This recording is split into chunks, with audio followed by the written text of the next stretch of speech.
Good evening, I guess it is. It's like 6. Ladies and gentlemen, Lounging with Lisa, the video series that has me lounging while coming at you. Thoughts of the day. Some geese just landed in that pond. Some more of the fall colors are changing rapidly. Not sure if you'll be able to see, and the sun, of course, is over that way, but look at those delightful trees. All right, we had an event unfold at work today, so I thought I'd give you the scoop. Today's Monday.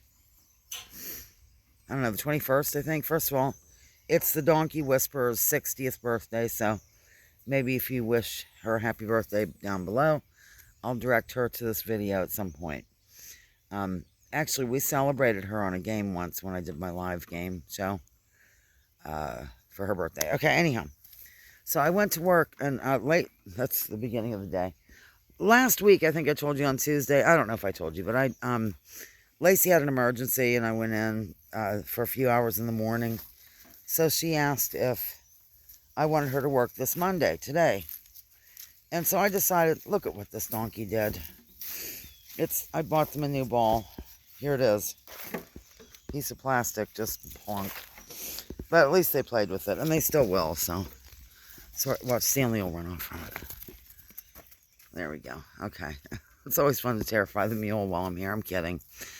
Okay, so anyhow, I decided, no, I don't want to really not have a whole shift because I'd have to bring in the laundry anyway. I had some errands to run in town, so I might as well just work a little bit at the diner this morning and have Lacey do the lunch shift. So life goes on. Well, around 10:30, I went to get some ice for a customer, and I'm sorry, a guest. And I smelled this horrible odor. It was hard to explain. It smelled like a burning, plasticky, something terrible that gave you an immediate headache. So I said, oh, what is this? And Amy noticed it right away. So to Bonnie, the dishwoman, and we weren't real busy at that point. People had left that had been in earlier by now, except for one older couple and another couple ladies. And the older couple said, Lisa, what's on fire? And I said, some electrical things going on, we're not sure. So,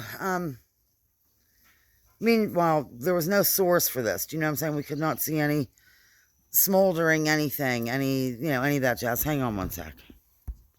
Like, no smoke was rising. Nothing was, we couldn't find where exactly this was happening. So, meanwhile, Lacey comes in, and I just got on the table, so I turned them over to her and collected my wages, and I decided to stay in town because I wanted to go over to a couple of the shops briefly and look for a couple things, and I wasn't gone long at all. But I walked down the street, came in the back door, and Bonnie, the dishwoman, was like flying toward me saying, oh, did you get the back door or something like this? And I noticed they were closing, like they were shutting the curtains, starting off the lights.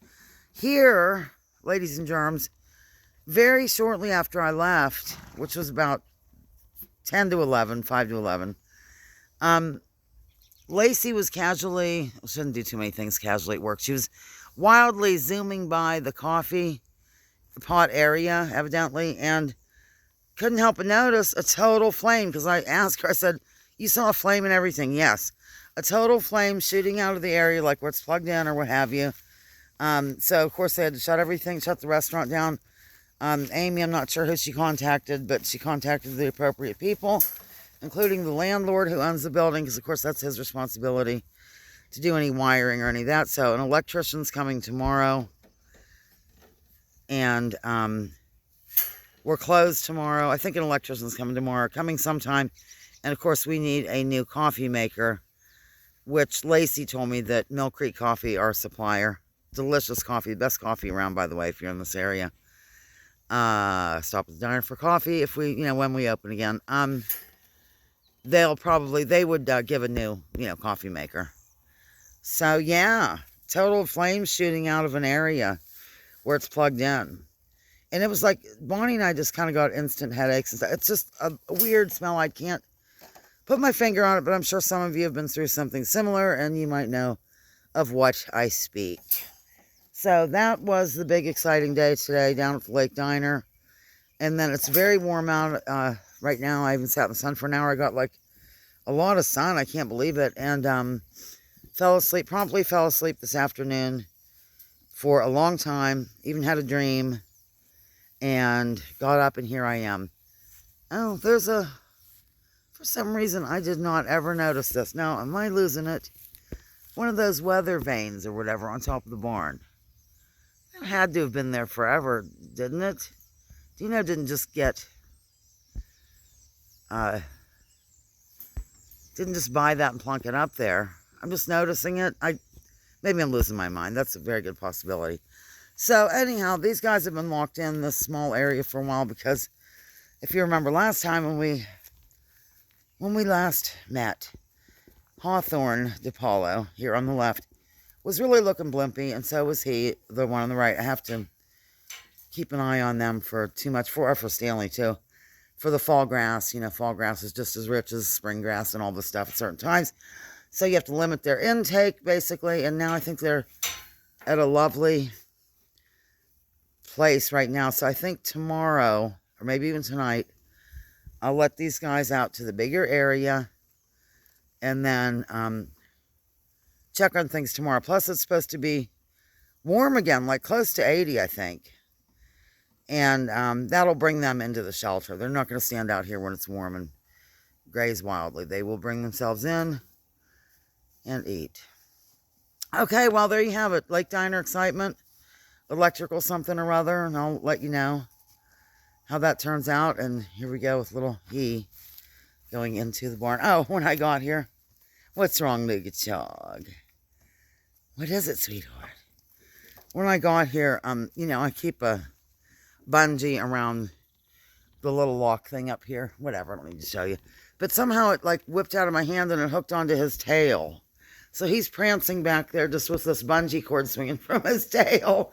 But it fell off. So that's it. These are all some more water that Joel got. I keep saying that's it and then I go on. Because that's what I do. I put a light on it. And yeah, there's water galore. Because the water is shut off now officially. And there's that little angel back here in the area. So, okay, I think I'm going to take Stanley for a walk. Oh, it's another thing. I don't know, did I tell you there was a tree down? When I walked Stanley the other day, and there was a tree down up there on the North 40, where I've been walking him. I think I told you the story, but I'm not sure. I'll just go through it quickly. So, I knew I could move part of it, but not with him in hand. So I took off his halter and everything and told him he could go. But he didn't go until I started moving that tree. And man, he was gone like the wind. But I couldn't really do it by myself. So Joel took care of it. And that's that Reader's Digest version. All right, well, I'm going to go ahead and let you go, ladies and gentlemen. Here's those lovely... It's just so beautiful here. I was hoping that you could see, even from just the other day, how much the leaves have changed. Maybe if I can get over here a little bit. I just don't know if you're going to be able to tell what's going on, but see, the sun could be hitting that area. There's Edna. Okay, see, no hose. Water's off for the season here at Ears Acres. Over and out, lounging with Lisa. I'm not going to do my closing. Bye.